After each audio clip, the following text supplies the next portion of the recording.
बेटा हम लोगों का टॉपिक है कौन सा? माइटोकॉन्ड्रिया। क्या टॉपिक पढ़ रहे हैं हम लोग? माइटोकॉन्ड्रिया। मैंने यहाँ पे पूरा का पूरा अभी आपको डिटेल में पढ़ाया हुआ है। अब इसको एक बार हम जल्दी से कवर कर ले रहे हैं, ठीक है, तेजी से। तो माइटोकॉन्ड्रिया में एरोबिक रेस्पिरेशन होता है। कौन सा रेस्पिरेशन होता है? एरोबिक रेस्पिरेशन होता है। दैट मींस ये है कि ये लाइट की प्रेजेंस में हो रहा होगा, ठीक है।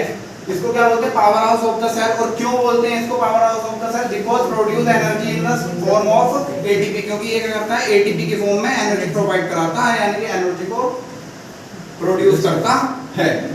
माइटोकॉन्ड्रिया के नंबर जो होते हैं अलग अलग प्रकार की कोशिकाओं के अंदर, इसके नंबर क्या होते हैं? अलग अलग होते हैं, यानी कि different type of the cell के अंदर क्या होंगे? माइटोकॉन्ड्रिया के नंबर भी क्या होंगे? अलग अलग होते हैं, यानी कि वेरी करते हैं, वेरिएबल होते हैं। It's depend on physiological activity of cells. और ये इनके नंबर कौन सी सेल के अंदर कितने माइटोकॉन्ड्रिया होंगे, ये किस चीज पे डिपेंड करता है? ये डिपेंड करता है उस सेल की फिजियोलॉजिकल एक्टिविटी पर, यानी कि वो सेल कितना काम कर रही है, ठीक है। जितना ज्यादा काम करने वाली सेल होगी उसको उतना ही ज्यादा एनर्जी की रिक्वायर्ड होगी, तो उतना ही ज्यादा एनर्जी की रिक्वायर्ड होगी तो उतने ही ज्यादा क्या होंगे उसके अंदर? माइटोकॉन्ड्रिया होंगे। जैसे कि हमारा स्पर्म है, स्पर्म के अंदर क्या होता है? स्पर्म की जो टेल होती है, टेल से क्या ऊपर क्या होता है? मिडल पीस होता है। तो मिडल पीस के अंदर क्या होता है? बहुत सारे माइटोकॉन्ड्रिया लगे होते हैं। और वो माइटोकॉन्ड्रिया क्या करते हैं? वो माइटोकॉन्ड्रिया एनर्जी को प्रोवाइड करते हैं, यानी कि एनर्जी को प्रोड्यूस करते हैं। किस चीज के लिए? For the movement of the tail, यानी कि स्पर्म की टेल को मूवमेंट प्रोवाइड कराने के लिए, यानी कि जिससे कि उसकी टेल मूवमेंट कर सके, है ना, टेल मूवमेंट कर सके, इसलिए एनर्जी कौन देता है उसको? माइटोकॉन्ड्रिया देते हैं। और माइटोकॉन्ड्रिया कहाँ होते हैं? स्पर्म के मिडल पीस के अंदर। कहाँ होते हैं? मिडल पीस के अंदर माइटोकॉन्ड्रिया होते हैं। बहुत सारे माइटोकॉन्ड्रिया लगे होते हैं जो क्या करते हैं? एनर्जी देते हैं किसको? स्पर्म की टेल को, जिससे वो मूवमेंट होता है और उसके द्वारा माइटोकॉन्ड्रिया आगे बढ़ता हुआ जाता है। सर्विक्स के द्वारा कहाँ? यूट्रस, यूट्रस के द्वारा फैलोपियन ट्यूब, फैलोपियन ट्यूब के अंदर ओवा के साथ में फ्यूज करेगा, फ्यूज करके क्या हो जाएगा? फर्टिलाइज हो जाएगा, है ना, जाइगोट बन जाएगा। जाइगोट के बाद में क्या बन जाएगा? आपका एम्ब्रियो में डेवलप होने लगेगा। कहां पे? इम्प्लांटेशन के बाद यूट्रस के अंदर। क्लियर? तो वहां पे उसकी फिजियोलॉजिकल एक्टिविटी जितनी ज्यादा, जिस सेल के अंदर फिजियोलॉजिकल एक्टिविटी होगी उतने ही ज्यादा उसके अंदर माइटोकॉन्ड्रिया के नंबर होंगे। क्लियर? उसके बाद में शेप एंड साइज। तो शेप एंड साइज भी इनके अलग अलग होंगे। अलग अलग प्रकार की कोशिकाओं के अंदर इनका शेप एंड साइज भी क्या होता है? अलग अलग होता है। नॉर्मली सिलेंड्रिकल होता है। कैसा होता है? माइटोकॉन्ड्रिया का शेप कैसा होता है? सिलेंड्रिकल होता है। डायमीटर की बात कर लें हम तो 0.2 से 1.0 म्यूएम, है ना। एवरेज एंड एवरेज अगर इसको माना जाए तो कितना होता है? 0.5 म्यूएम, ठीक है। तो अगर नॉर्मली इसके डायमीटर की बात करें तो 0.2 टू 1.0 म्यूएम, है ना। और एवरेज माइटोकॉन्ड्रिया का अगर आपसे डायमीटर पूछ लिया जाए तो कितना होता है? 0.5 म्यूएम, ठीक है। लेंथ की अगर बात करें तो लेंथ कितनी होती है? 1.0 टू 1 म्यूएम, ठीक है। अगर लेंथ की बात करें तो 1.0 टू 4.1 म्यूएम इसकी लेंथ होती है। कवर्ड बाय, इसके बाहर दो झिल्ली होती है। कितनी झिल्ली होती है? दो झिल्ली होती है।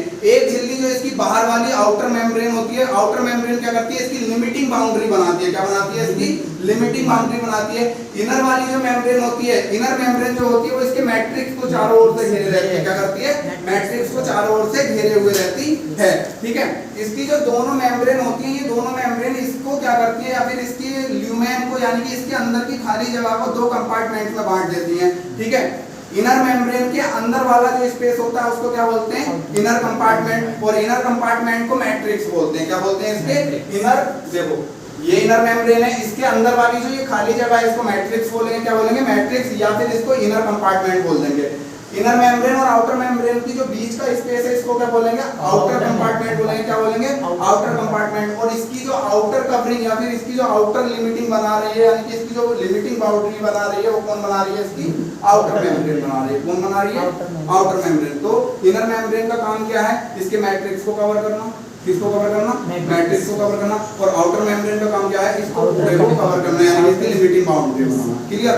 इनर मेम्ब्रेन के अंदर कुछ इनफोल्डिंग बनती है, उंगली के समान कुछ संरचनाएं बनती है, ऐसी ऐसी, ठीक है। और इन इनफोल्डिंग का क्या बोलते हैं? हम क्रिस्टी बोलते हैं। और इनका काम क्या है? Increase surface area. ये तो आपको मैंने पहले भी बता चुका हूं कि बायोलॉजी के अंदर जब आप पढ़ते हैं तो ज्यादातर कई जगहों पर ऐसी स्ट्रक्चर बनती है, जैसा आपने वहां पे पढ़ा था विलाई माइक्रोविलाई, है ना, डाइजेशन एंड एब्जॉर्प्शन में। तो वहां पे भी आपने पढ़ा था। तो उनका काम भी क्या था? सरफेस एरिया को इंक्रीज करना ही था। तो इस तरह की जितनी भी संरचनाएं जहां जहां बनती हैं तो ज्यादातर इन संरचनाओं का काम क्या होता है? सरफेस एरिया को इंक्रीज करना होता है। क्लियर? तो क्रिस्टी का काम क्या है? ये जो है ये क्या करते हैं? इंक्रीज सरफेस एरिया, इनके सरफेस एरिया को इंक्रीज करते हैं।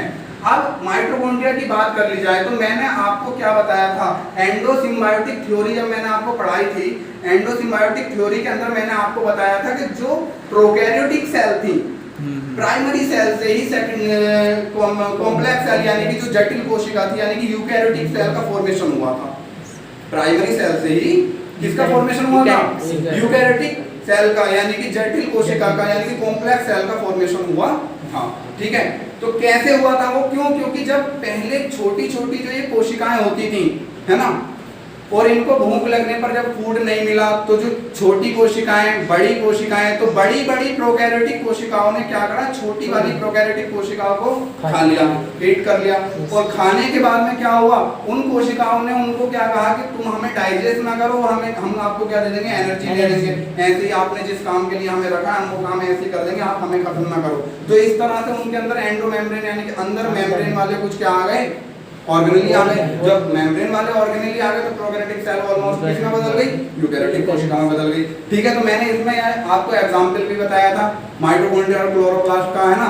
माइटोकॉन्ड्रिया एक बड़ी सेल, क्लोरोप्लास्ट एक छोटी सेल, जिसको क्या कर लिया माइटोकॉन्ड्रिया ने अंदर ले लिया, है ना। तो फिर क्या बन गया, अंदर एक कॉम्प्लेक्स सेल बन गई यानी कि जटिल कोशिका बन गई। तो माइटोकॉन्ड्रिया पहले क्या हुआ करती थी, एक प्रोकैरियोटिक सेल होती थी। कैसी सेल होती थी, प्रोकैरियोटिक सेल होती थी। तो दैट मींस ये है कि माइटोकॉन्ड्रिया के अंदर राइबोसोम कौन सा होगा, राइबोसोम 70S होगा।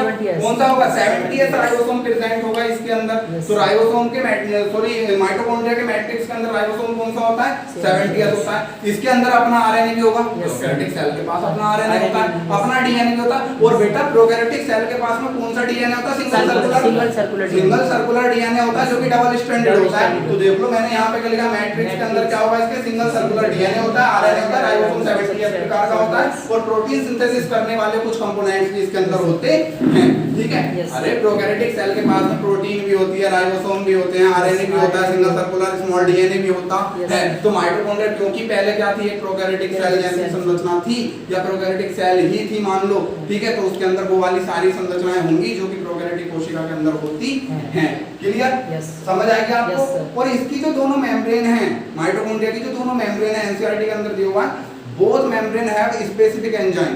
दोनों मेम्ब्रेन के पास क्या है, अपने अपने स्पेसिफिक एंजाइम होते हैं। किसके पास में, माइटोकॉन्ड्रिया की जो दोनों मेम्ब्रेन हैं, इन मेम्ब्रेन के पास क्या होंगे, अपने अपने स्पेसिफिक एंजाइम होते हैं। तो ये माइटोकॉन्ड्रिया था जिसको आपने जल्दी से समझ लिया है। Clear, yes sir.